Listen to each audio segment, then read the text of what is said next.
Good afternoon, friends.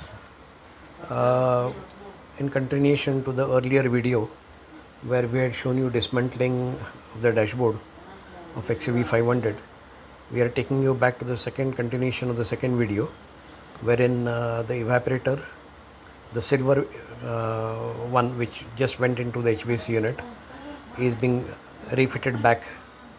Now the black one which you can see is the old one which has been removed and which had multiple leakages at 2 or 3 points.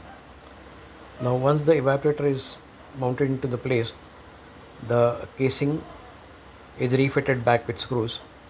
Now this is a heater coil which is being fitted into the HVAC unit.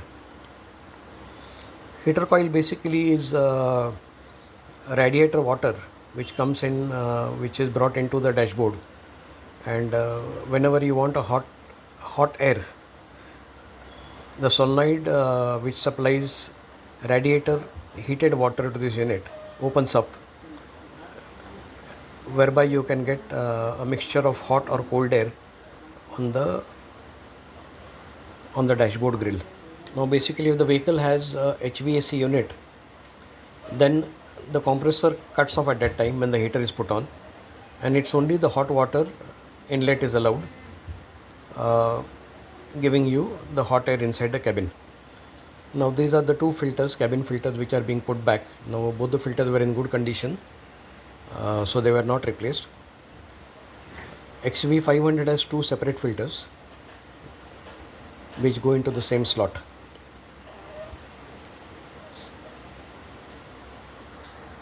Once the HVAC unit is fully assembled with all the screws on the cover tightened, this is refitted back onto the firewall of the vehicle. Now there are basically 6 bolts which secure this HVAC unit. There are 3 or 4 sockets which need to be connected, which is part of the wiring harness. Now when the HVAC unit has been secured and put in place and all the hose connections have been done, nitrogen is recharged again to 200 psi or 200 to 300 psi to find out if any subsequent leakage or any other place where leakage is there. If the nitrogen holds to 200 psi for the next 1 or 2 hours, which means there is no other leakage at any other point. Now once the HVAC unit is secured,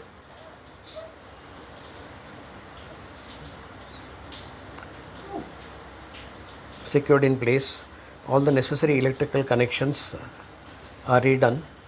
There are about 4 or 5 sockets which are connected between the firewall and the HVAC unit.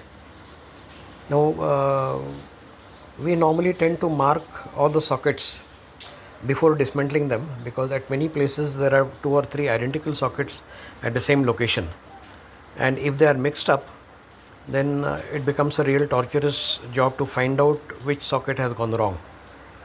So all the sockets are marked by marker onto different location of the sockets, so that there is no chance of the same being interchanged once they are fitted. Also, when the entire dashboard is refitted back, it becomes a real tiring job to relocate the wrong sockets again. The entire dashboard is required to be stripped off to correct the mistake.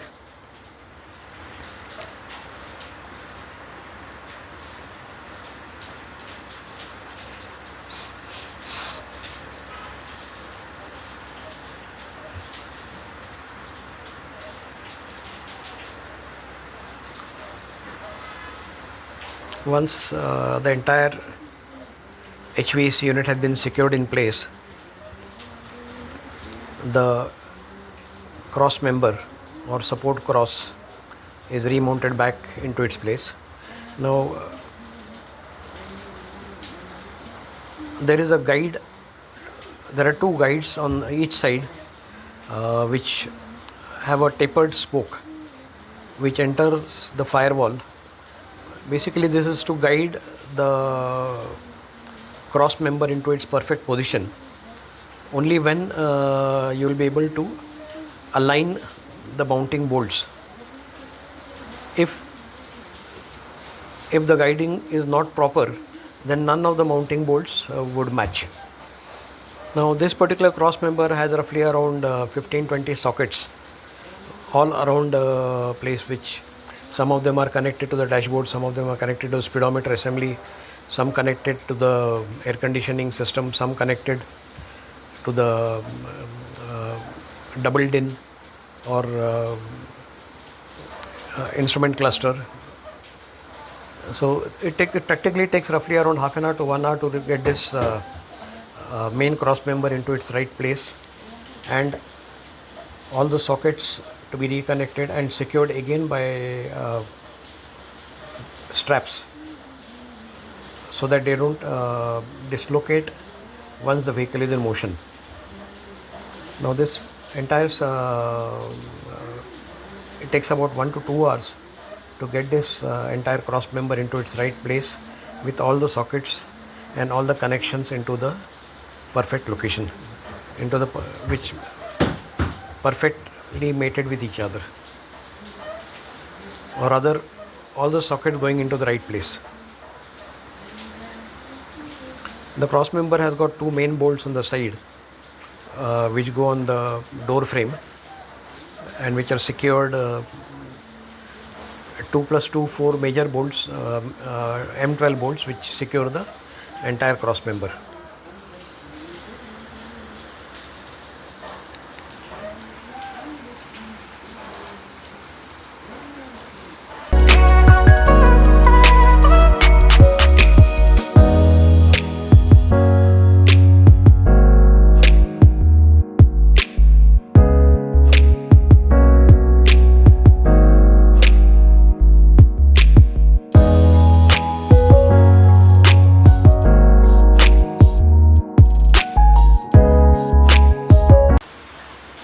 Once the cross member has been secured in place and with all the sockets reconnected, the front cover of the dashboard is being refitted back. This is the black one which you can which is externally visible.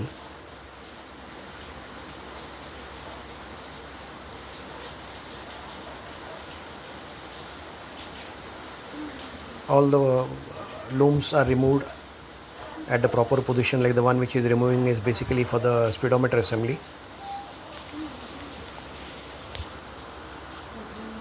Some connected to the steering arm, steering wheel. There are some in the center which are connected to the infotainment system, and on the extreme left are which are connected to the glow box.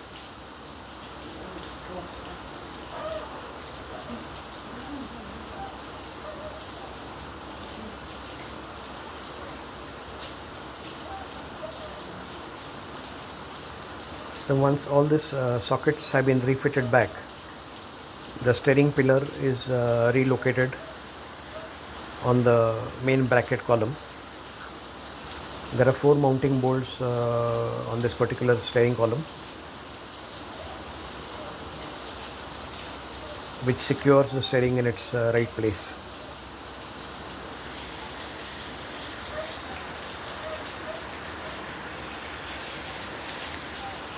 Now this process also takes roughly around 1 to 2 hours, because there are roughly around 15-20 individual panels and individual cluster assemblies, switches, infotainment system, which have to go back into the right place. Now this is how the steering column is refitted back. The steering column was not removed, it was just dislocated from the main support cross.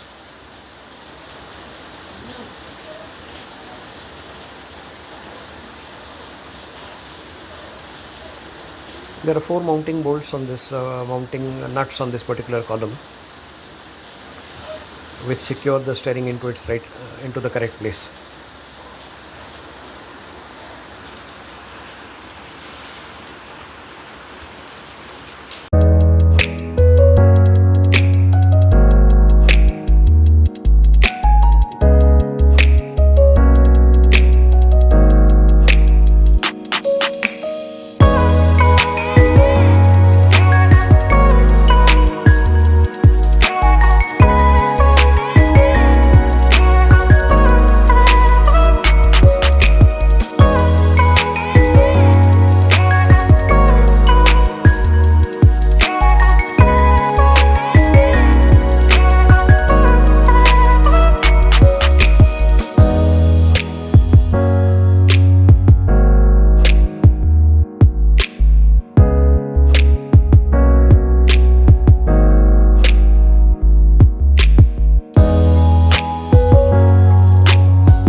With all the panels refitted back, the infotainment system is being refitted. There are about 6 or 7 sockets on the central panel, which some of them are connected to the air conditioning units, some connected to the directional vents of the HVAC unit, which either keep the recirculation of air on or shift the air vent from towards feet to the center grill or towards the top of the glass.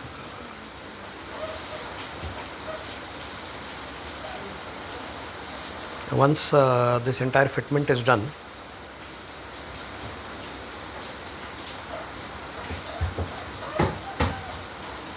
this process also takes roughly around 1 to 2 hours, because XUV 500 is roughly around 8 or 9 different panels which are removed while removing the dashboard.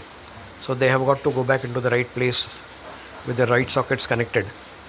So this takes roughly about 1 to 2 hours for doing this job.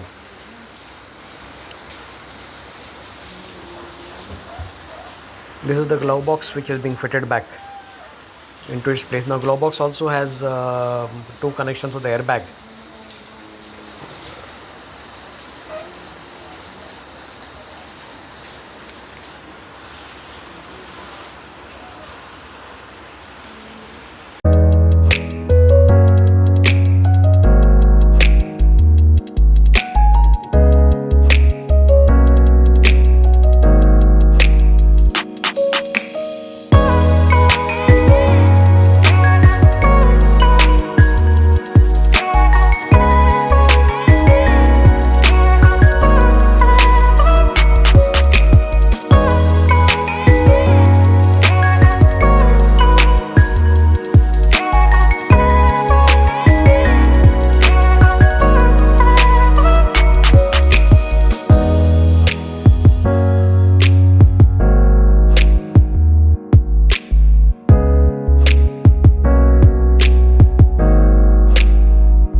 Once the entire dashboard has been refitted back, all the electrical sockets go into the right place. The nitrogen which is there in the system is removed. The system is vacuumed. Around 100 ml of oil is re-added back, because when the evaporator is removed, there is some amount of oil which remains into the evaporator. There is some amount of oil which remains in the condenser. So this has to be replenished back. Now this, after adding 100 ml of oil, the system is vacuumed and the 134A gas is recharged back, completing the air conditioning job. I hope you have liked the video. It was a little rainy and cloudy when the dismantling of this particular vehicle was done, and since there was a time crisis, we were not in a position to provide adequate lighting while doing this video, which we will definitely take care in the next video or next video that we upload. Now, in case you have liked the video, please do share, subscribe and comment, because it is free and not chargeable, and this will, and your comments on the above would help us in making better videos in future. Now, I know this particular video is not perfectly taken because of two reasons. One was it was slightly dark on that particular day, and the camera orientation was also not correct, but we will try to correct both these mistakes in the next video. Basically, this video is uploaded for people to understand how difficult or how time consuming the entire process is of replacement of a heater ventilation HVAC unit in today's cars. In the earlier cars like a Maruti car or a Zen or a Esteem or even a Honda City, to that extent, the evaporator assembly would be mounted on the extreme left hand side of the unit, and it would take exactly half an hour to remove the coil, evaporator coil, from the casing, against the current vehicles which the entire dashboard needs to be stripped. So once this particular entire fitment is done, the vehicle was refilled with 134A gas and kept on for a particular time for checking on the leakages of the rubber hoses which were connected to from the radiator to the HVAC unit. Now this was done basically because the rubber tends to get a little hard, and in this particular case the hoses were removed after 11 years. So there is a possibility that there could be some leakage. So we allowed the vehicle engine to be heated up, and the vehicle was kept running for about half an hour to ensure that there are no leakages from these two particular joints once the vehicle is delivered. This is the last portion of the job where the central console is fitted with the steering arm, the gear arm, gear portion and the central armrest. We hope you liked the video. Please do share and subscribe and comment, and thank you for watching.